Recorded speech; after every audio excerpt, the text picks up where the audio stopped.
Well, this is the podcast for Multi-Faith Matters. I am the host, John Moorhead, and I'm privileged to have today Chief Rabbi Leon Ariel Mellul. And hopefully I got that pronunciation right, Rabbi? That's right. That's right.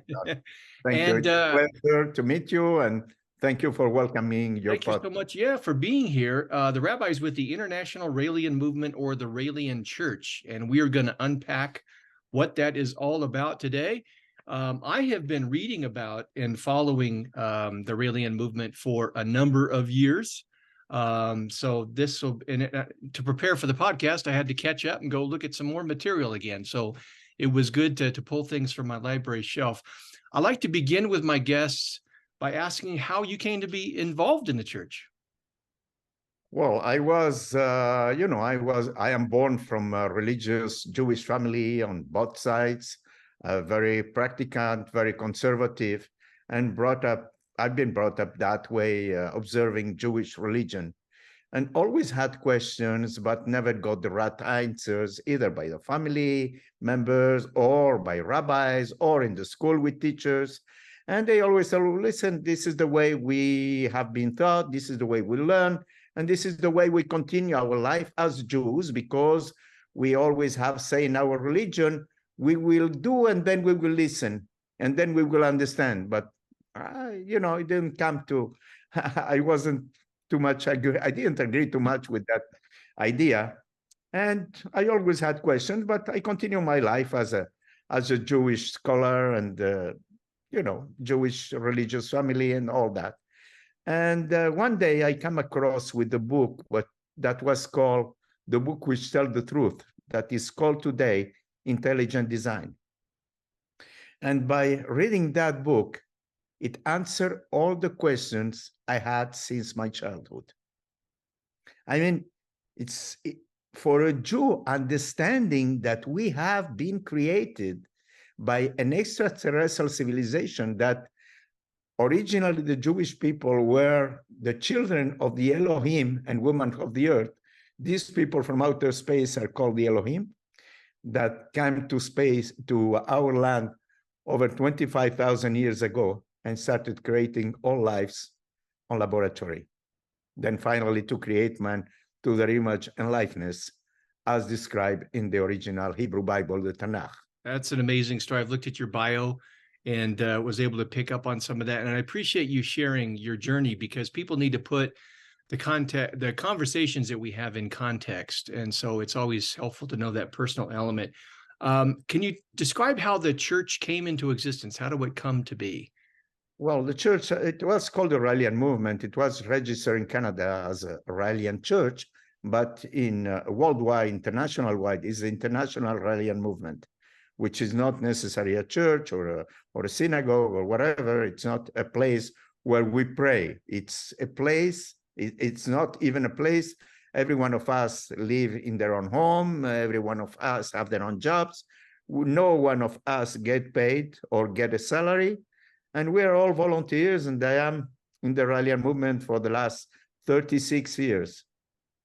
And I always have been spreading the message, and I always was lecturing in Jewish communities worldwide, especially in Israel, where I lived for 18 years. The movement began with an interesting experience from your founder. Can you describe that for us? Sure. That was on December 13, 1973. And a man named Claude Vorillon was driving to his office, and then all of a sudden he felt the urge to go to a certain place where he was going in summertime with his family for picnic.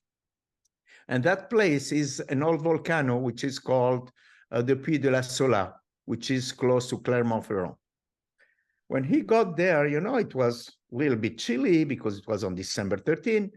And he asked himself, what I'm doing here, I have work to do. This man was a sport car magazine journalist. And all of a sudden, before leaving, he saw something shining in the sky with a beam on top and another beam at the bottom. And then something was coming down, and at the beginning he thought it was an helicopter. Then there was no noise, and more it was coming down. He realized that this was a spaceship.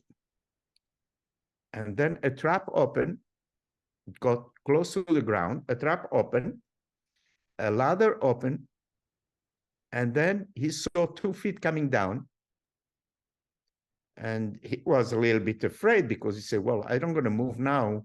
Maybe they think I am a tree or something, and they will leave. And too bad I don't have my camera with me, because I could have taken some pictures and make this a big event, you know, as I am a journalist. Well, the trap came down, and the 2 feet, he saw the 2 feet, and then he saw someone the size of a child, about 5 feet, 4.5 feet to 5 feet, coming down. And this man was coming very close to him without any weapon, were very shiny face, full of love. Their eyes were like Asian, you know, very almond shapes. And the skin is a little bit like grayish, like Asian people or something like that.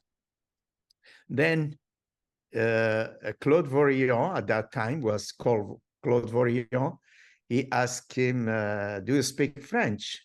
He said, the extraterrestrial replied, I speak all languages. And then Claude Vorillon asked him again, do you come here often? He said, I come here many times.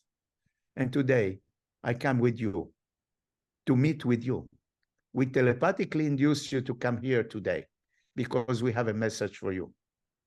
And the following message, they invited him to his craft, and he told him, listen, your name is Claude Vorillon, you are married, you have 2 children, you are a journalist in a sport car magazine, and we have been following you even before you were born. And today we are here to give you a message to humanity. And the message is as follows.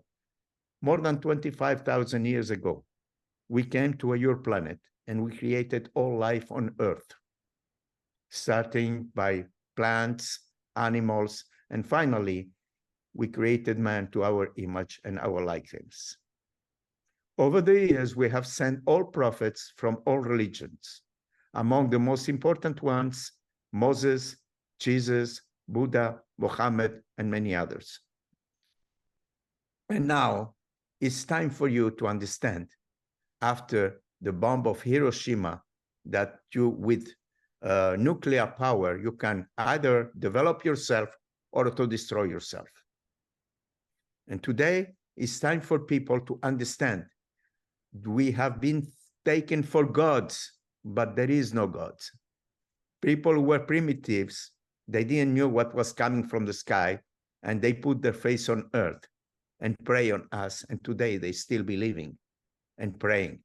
But it's time that all human beings understand you have all been created equal. We have created 7 races on earth. Excuse me.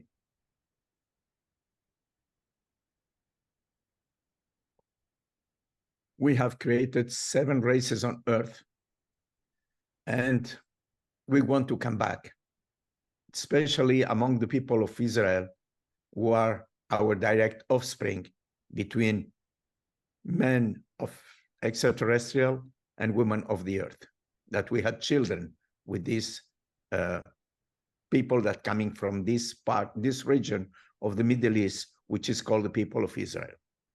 And now we're going to give you 2 aims that are our aims is, first of all, that you will spread this message worldwide. And the second one is that you will build an embassy to welcome us. And this embassy is the 3rd temple the Jewish people want to build close to Jerusalem. And they want us to build this 3rd temple or embassy, as we call it, close to Jerusalem. Unfortunately, the state of Israel have already refused or not answered our request for 7 times already. And one day, even if I was living in Canada, I decided to go to Israel to start the Ralian movement there and do all I could with rabbis, with members of different governments deputies, ministers, prime ministers, and all that, and they never wanted to acknowledge the request of the Elohim, even if it's written in their books.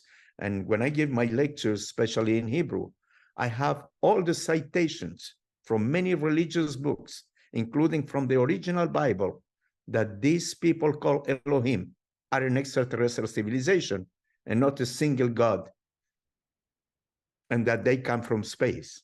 So I have been lecturing, since the last 35 years, most probably. It's interesting that the title of the book that you encountered was Intelligent Design, just so people don't get confused. Within some segments of Christianity, there is this label of intelligent design, but for them, it refers to God engineering life forms, and therefore it wasn't through a process of random evolution. Of course, that's not the only view of evolution amongst Christians or others. But you're using it in a very different way. Is there any room for evolution, or is it simply a straight form of creation as you understand it? There was no evolution. It was a simple form of creation by genetic manipulation of DNA. This is how they started creating life, because first of all, they started on their planet to create life. And then they created people like they were like a little bit, like monsters who escape the place where they were creating them. And they kill and hurt people on their planet, on the Elohim planet. Then the government of the planet told them, listen, you should stop this, and we don't allow this anymore. Go elsewhere when you will be ready, find the planet, and then do whatever you want there. But do never reveal them that who we are or whatever, because never teach them how we create life, because they can create also life and come and make war and problems with us, even if we're far away. And this is where the Babel Tower come into the game, because when people build the Babel Tower, it was an engine to go to fight with the Elohim. And then the Elohim decided to mix all the languages that no one could understand each other. So if I understand your material correctly, you're an atheist religion, in that the Elohim does not refer to the singular God of the Judeo-Christian tradition, Judaism or Christianity. So you're like some other religious traditions like Theravada Buddhism that doesn't believe in the existence of God. Is that correct? Absolutely, absolutely. We're an atheist religion who are not believers. First of all, we understand that we have been created all equal by genetic manipulations of DNA, with science. And nowadays, it's very easy to understand because we have the knowledge. We can fly to the space, we can travel to the space, we can manipulate DNA, but people still believe in a God because they need, I'm sure you have been around for a long time with your podcast, and most of religious people and even non-religious, they need two crashes, one that is God and the other one that is the soul. You take the two of them and they fall down. And that's a problem. And governments know we have been created by an extraterrestrial civilization, but that will be a big, big mess if they declare that to people and people are not ready to listen to that.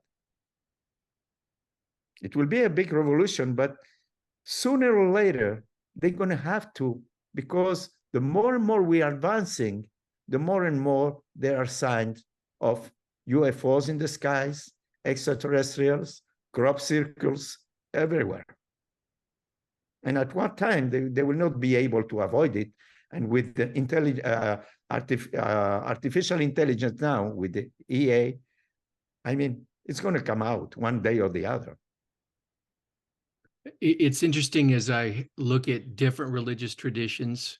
So, for example, with Judaism and Christianity, you have Christianity taking the Hebrew sacred text, but then adding their own to it.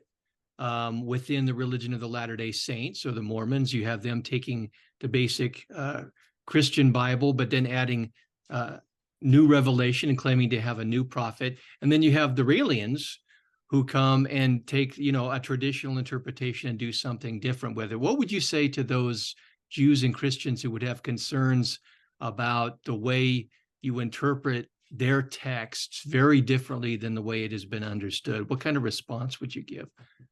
Listen, John, first of all, Elohim in Hebrew is a plural word that is a singular, that is a plural of the word Eloha. And in ancient Hebrew, Elohim means those who come from the skies. Now, for the Christian people, it's very, they're very narrow-minded also, that they cannot understand, or they don't want to understand or to listen, but sooner or later, as I mentioned, they're going to have to face the reality. And more we're coming through that, more and more the governments are going to be obliged one day to reveal the truth to humanity. Now, what I tell them, it's very simple, you're telling us Mary was a virgin. Okay, is it possible that a woman, okay, this is a miracle and so and so and so. Well, I told him, is it possible this woman was inseminated artificially by an extraterrestrial? Because Jesus is the son of one of these extraterrestrial and women of the earth. Like many prophets, like Moses was, and like many others, they were the children of the Elohim and women of the earth. And Jesus was their messenger, and Jesus was the one that was supposed to come and reveal the truth. And he revealed the truth, but he disturbed so much the establishment that they had them killed. He didn't come to make another religion. Jesus didn't come to make another religion. Jesus didn't come to make Christianity. He came and he told everyone, I didn't come here to change even a iota from the Bible. He explained the same thing Raël is explaining right now. And Jesus say, I will pray my Father, and he will send you the Paraclete. Who is his Father? My Father that is in the skies. What that mean, my Father that is in the skies? Everybody believes that Yahweh, who is his Father, who is the leader of all these Elohim, he is an extraterrestrial. He is the son of an extraterrestrial and the woman of the earth. And when he mentioned my Father that was in the sky, it was not in the clouds. It was in the space on another planet. Let's pick up on your understanding of the prophets. I've read in your material that Buddha, Muhammad, even Joseph Smith, and Jesus, their prior prophets, how did they connect in their message to what Raël has brought? Well, listen, the original Bible in Hebrew, I have all the citations, and not only from the original Tanakh, which is the Hebrew Bible, but even from the Zohar, from prayer books and all that. And I can prove it to any rabbis, to anywhere, to anyone, that these Elohim are an extraterrestrial civilization. It's evident. Now people have a problem of understanding and believing because they're afraid. They're afraid that if they distort from the religion something will happen to them. And, we're very close to Buddhism. All of these prophets have come with a message, but the understanding of the people was different from one to the other. Then they made religions.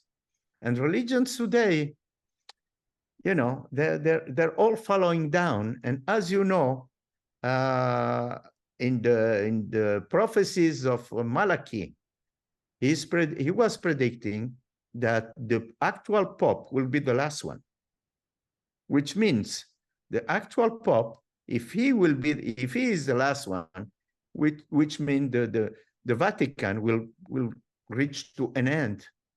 and the Christian religion will reach to an end, because it's going to be the end of it, and everything will be revealed, as I mentioned. People cannot hide the truth forever. And Christianity is the first religion that will fall down.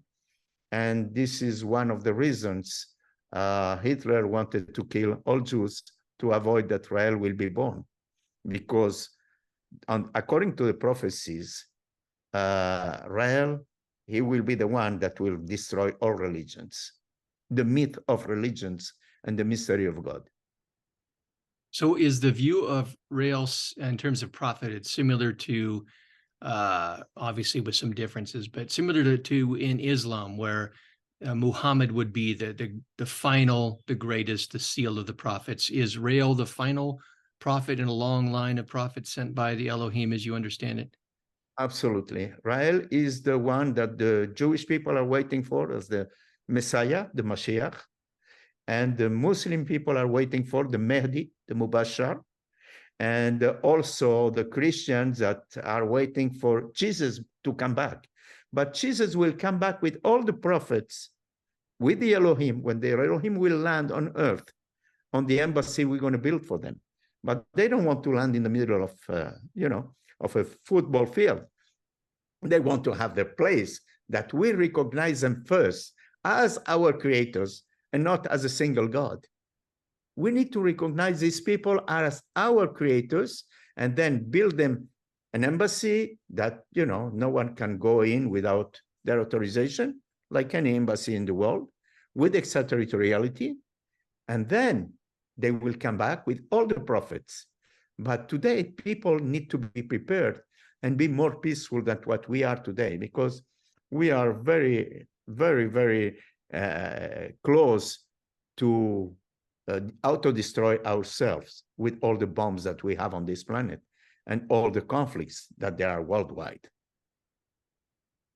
On the surface, it appears that the messages of Buddha, Muhammad, Jesus, and so on, these figures and founders of the great religions were very different, sometimes coming from different worldviews. Are you saying that was a mistake that incurred later on in terms of interpretation, and initially the messages were the same? How would you respond to the apparent very different messages that resulted in these very different traditions? The messages were given by people who were primitives and had a very small understanding of these extraterrestrials. They had contact with them, and then they came as messengers to explain. But the way people perceive it, it's like, how can a primitive person can explain to another primitive people, these people are from a sky on another planet? They didn't even know they were planets at that time. Besides the Sumerians that had that knowledge long ago. But the other people on Earth, either people from the Middle East region or other regions, and most of the prophets were sent to the Middle East and in the place that is called today Israel. And these people, they come with a message that was not understood. And apparently, those who were the Jesus messengers and apostles, they wrote their messages 70 years after Jesus died, apparently. So how can they explain these people how Jesus met with an extraterrestrial, that his father is the most important of all the extraterrestrial, of all the Elohim, and that they come down many years ago and they created life with scientific manipulation of DNA? These people didn't even know what a bicycle was.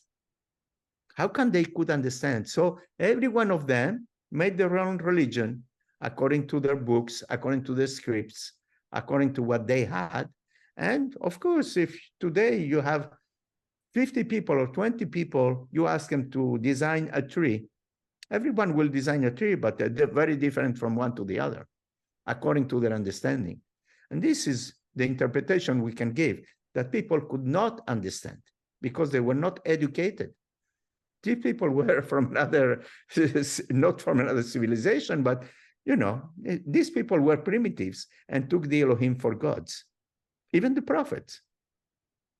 I remember reading in the 1970s books by Eric von Daniken and the whole Chariots of the Gods, the ancient astronauts hypothesis. Is there some overlap and similarity to the message that he brought in those books with your message? Well, he brought the message in his books according to his understanding of the Bible. Like another Italian man, I think it's Belonghi or something like that, anyways. And they wrote their books according to their understanding and their search on the Bible. The only difference between them and Raël is that Raël got a physical contact with them. He meet with them, like Moses meet with them, like Jesus meet with them, like Muhammad meet with them. And to come back to Muhammad, it says that he was flying from Mecca to Medina and from Medina to Jerusalem at the speed of light. Then from Jerusalem, he flew to the sky to the seven heavens, like they mentioned in the Quran, in an engine that was called El Burak. And the El Burak was, according to their designs or whatever, was a horse with wings. These people only had horses and they had camels. Their only way of transportation was that.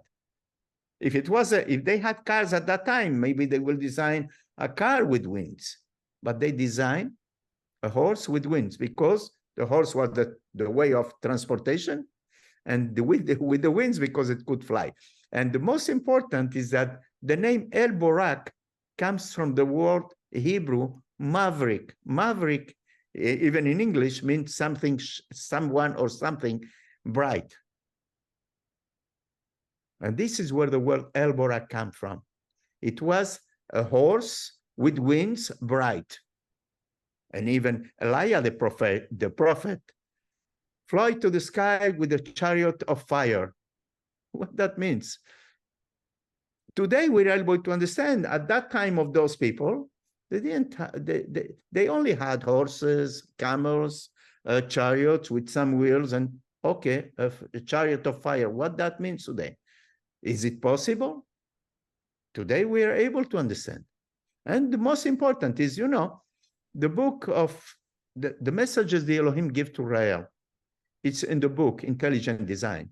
And this book can be downloaded for free on our website, rael.org. I'll make sure folks can check the podcast notes and they'll see links to your organization so folks can pursue that further. So thank you for mentioning that. You have, the Ralians have been described as holding to a millenarian philosophy. You've mentioned it a little bit in terms of the desires of the Elohim for humanity. When they return, what can we expect? I'm a huge fan of science fiction, and I grew up on 1950s science fiction movies. I don't know if you've seen The Day the Earth Stood Still, when the flying saucer comes in, and basically he tells human beings who are engaged in the possibility of worldwide nuclear destruction, we're going to leave a robot here, and you either play nice or you're going to suffer the consequences. What do the Elohim bring? Are they going to come and enforce something through greater technology, or will we have entered into an age of peace, or what does that look like for you? We have entered in the age of apocalypse, and the word apocalypse, which comes from Greek, doesn't mean destruction, means revelation. And we are in the time of revelation since 1946, where we have launched, where the American people have launched the atomic bomb over Hiroshima and Nagasaki. And then the Elohim had to send another messenger, which was Raël. This is the reason why he was born in 1946, because they had to send someone that will reveal the truth, that we will stop killing each other and understanding. because otherwise we understand, are we going to auto-destruct ourselves? Your group has had some controversy in news reporting, as all religions do, and I wanted to ask a few questions to give you a chance to clear up some misunderstanding. In terms of you talk about the creation of humanity through the Elohim, and your organization has been an advocate for cloning technology. And what is the relationship between cloning and your views of life after death? Well, according to what the messages that the Elohim give to Raël, they can live, this Elohim can live between 700 and 1,000 years. Now, how they proceed? Their life is not like us, it's longer. They have a technology. They live between 700 and 1,000 years. When the body gets too old, between 7,000 and 1,000 and 700 and 1,000 years, they have the way, through cloning, to take one of your cells, especially from forehead or wherever, and recreate the same human being, identical, with a new body. A new body that could be looking like 18 to 20 years old. Then today we already have the technology, and we can understand that easily. When you buy a new computer and you have an old computer, you can transfer all the data and information that you have on your new old computer into the new one, right? Mm-hmm. Now, it's very easy because they also have the technology to download all your knowledge, all your souvenirs, all your whatever, all your life into a new body and destroy the old one because it's getting too old. And this process is only through cloning. And this and eternal life will go into through cloning only. This is the way they can create life from one and reproduce the same person and bring him back to life. Like, you know, they have all the prophets they have sent. They are in the planet of the Eternals, which is called the planet, the Garden of Eden, that they have created to compensate every human being who have been helpful for humanity and peaceful to humanity. And this is where they have all the prophets, and they want to come back with all these prophets. And how they create them after that, it's very simple for them. With one cell, they can recreate the same human being. It's like when Jesus was resurrected, for example. He got resurrected by cloning, not by a miracle. And that stone that was there, I mean, it's very easy for the Elohim to move a stone, even with a laser, or break it or whatever, you know. So it's all matter of understanding with an open mind. And this is why the reason I mentioned that our books can be downloaded for free, because when some people will read it, it will reveal finally the truth of about our origins. Fascinating. Yeah. Through cloning, we can reach eternal life. That's the only way. I remember there were news reports years ago about the Raëlian Movement being involved in human cloning. Is that still an area of interest in active research? The Ralian Movement was not involved in human cloning. We always supported human cloning because that's the way the Elohim can recreate life and can make people to live eternally. But there is a member of the Ralian Movement who is a CEO of Clonate, mm-hmm. that had her own company, and she created a baby called Eve, apparently. But it's not the Ralian Movement. It's Brigitte Boisselier, who is the CEO of her company, Clonate, that announced the creation. And we supported her because that's the only way the Elohim resurrect people and create people to make them live eternally. That's the only way. But we, Ralian Movement, we never create anyone. We are pro-cloning, but we don't have a cloning company or whatever. Okay, that's a helpful clarification. Thank you very Sure. much. Another area where you've experienced some controversy is in regards to sexual practices. Can you say a little bit about how that fits into your overall moral and ethical system? Well, what is exactly your question? Well, I mean, there have been some news reports on sensual meditation and things like that. Just what is that? How does that play into your practices? Sensual meditation is not sexual meditation. That's two different things. Sensual means with our senses, and we have five senses: the touching with our eyes, with our nose, by smelling, with our tongue. And these are our senses to feel, to be more sensual, and sensuality lead to feel better what surrounds us. And when we meditate, we make sensual meditation, which is we meditate with our senses, being aware of our senses. And this is what people mix sensual with sexual, which is not the same thing at all. Now, to go back to sexuality, if you want, everyone, I mean, we don't belong to no one. We belong to ourselves. And pleasure, it's something the Elohim have give us for our own good, for our own benefit, and for our own pleasure. Which means that between two adults that they want to have intercourse or they want to have a sexual relation, no matter if they're from opposite sex or the same sex, among adults only, they're allowed to go and do whatever they want. We are free. We have been created free by the Elohim, and we should remain free. I mean, you can be married and stay for the same person for as long as you live, or you can live with the same person even for a night or a day or a week or a month or a year or all your life. But no one should be obliged to live a life. How many people you know, and we have in history, and we have in front of our eyes, that they're living a miserable life with a companion that, you know, is making their life miserable. And what for?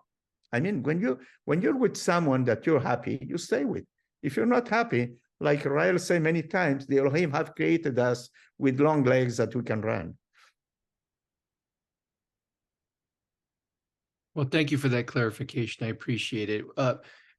As you know, a big part of any religion are rituals. It's not just about beliefs. What are some of the basic practices for the Raelians? We don't have any besides meditating. Meditating for peace, which is what we do mostly now because of the world situation and conflicts. We try to send waves of love and peace and harmony to all human beings on the planet, to all lives on Earth on this planet, animals, plants, trees, and especially human beings, because that's the only way. Love is the only way to save humanity. And that's the only way that we can reach peace worldwide. And this is what we do. And we have the 1 minute for peace that Raël created, which is at the 59 minute of every hour. We stop for a minute and think about humanity, think about love, think about peace, and send peace and love with energy to everyone without thinking of it's a dog or it's a cat or it's a human being, to everyone, because we all need love and we are all one. We are all, each of one is a cell of this huge body that is called humanity. And this is what we need to be aware of. I mean, some people I see nowadays, unfortunately, between Israel and Palestine, people go there and shoot other people without even knowing who they are because they receive orders. And to receive orders without consciousness is like robots. And we are not robots, we are humans.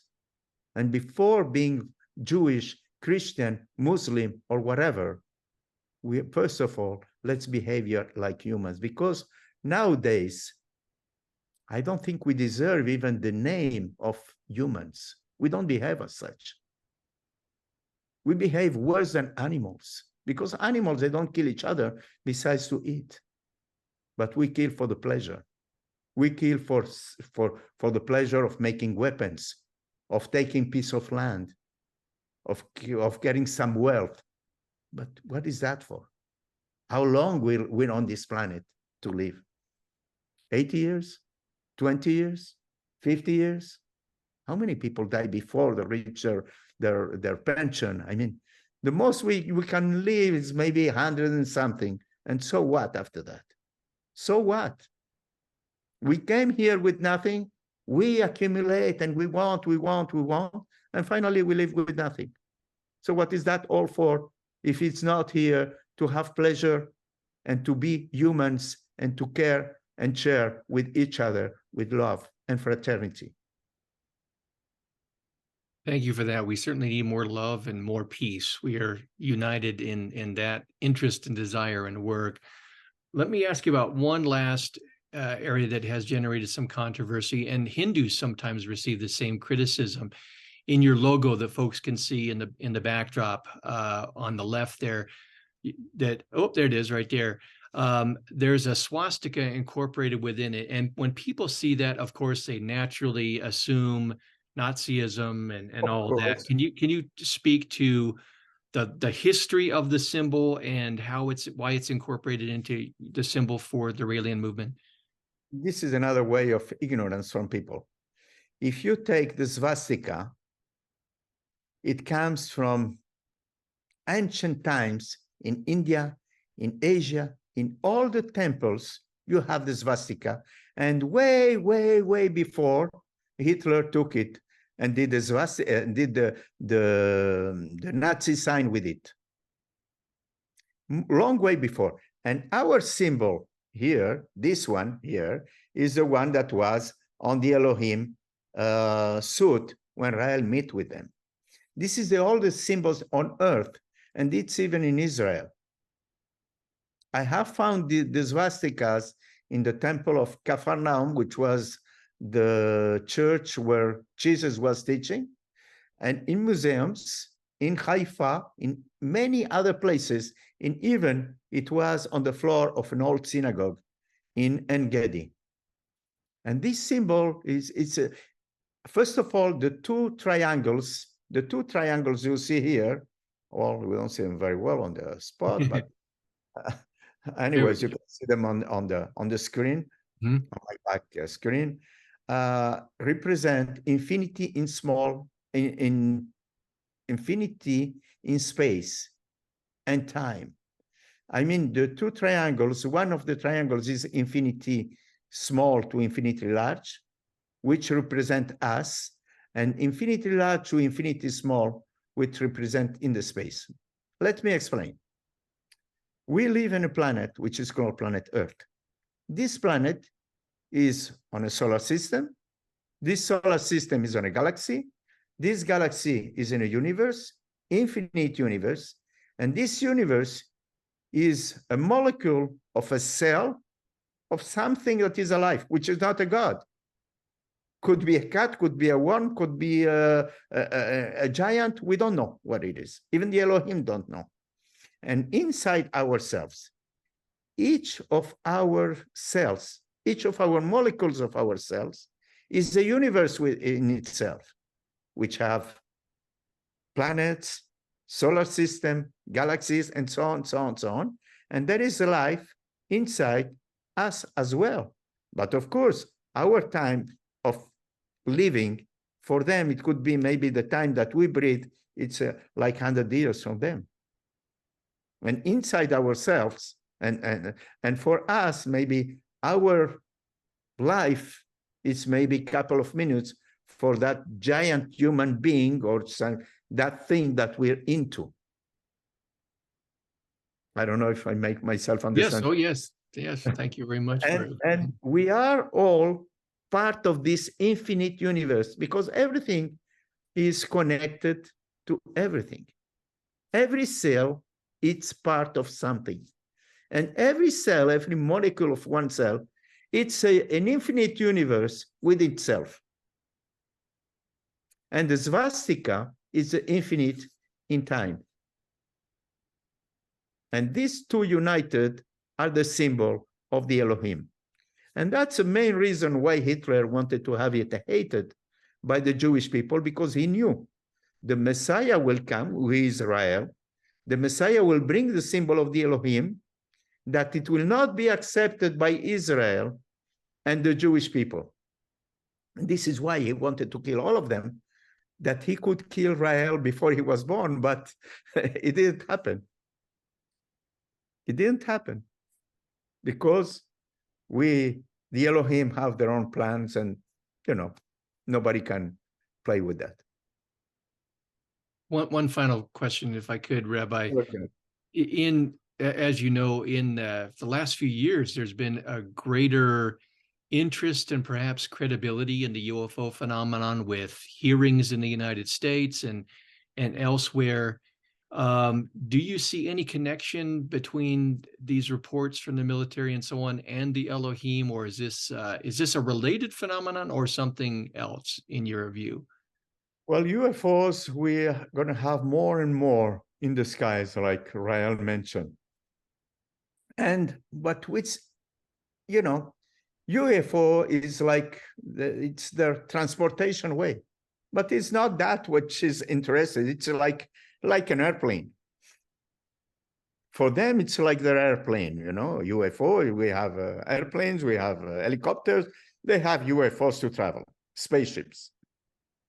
Now, what's important is to understand who are these people behind the UFOs? Who are these people inside the UFOs? Who are they? What do they want from us? Why do they come to visit us? And this is what we need to understand. And to understand this, the best way, as I mentioned, is to go to our website and read the books, which are free for everyone in all languages. And people can read and can understand. Of course, many people will reject because they need the crutches of a God. They need the crutches of the soul, which we don't believe, because there is no God and there is no soul. And that's, it's matter today to open our mind, to be free-minded, to understand, and stop believing, because believe, okay, we are not primitives anymore. Today we have the technology, we have the support of science, we have everything to understand. But if you want to continue praying without knowing what we are doing, I mean, it's terrible. To the Elohim, it's terrible. It's an insult. Or to tell, well, we're coming from monkeys, because they're not coming from, we are not monkeys. They created us to the image and to the likeness. If they were monkeys, we will look like monkeys. And as many people say, oh yeah, we're coming from monkeys. Monkeys have developed and then we became. So then we are humans now because we were monkeys before. So if we are humans now, why we still have monkeys? Do they develop to become men? No. It's very simple. It's all understanding. We need to ask ourselves questions. And that's what's important, with an open mind. I see, I have been brought up in the Jewish religion, as you know. I see people still praying Elohim without knowing who they are. Jewish people praying the Elohim every day, 2-3 times a day, without knowing who they are. Reading the Torah, and they don't click that this Elohim is a plural name. It many plurals mentioning that even they come from the skies, and they are many. And I have all these that I bring to every one of my lectures. And you know what rabbis do? They hide not to confront me.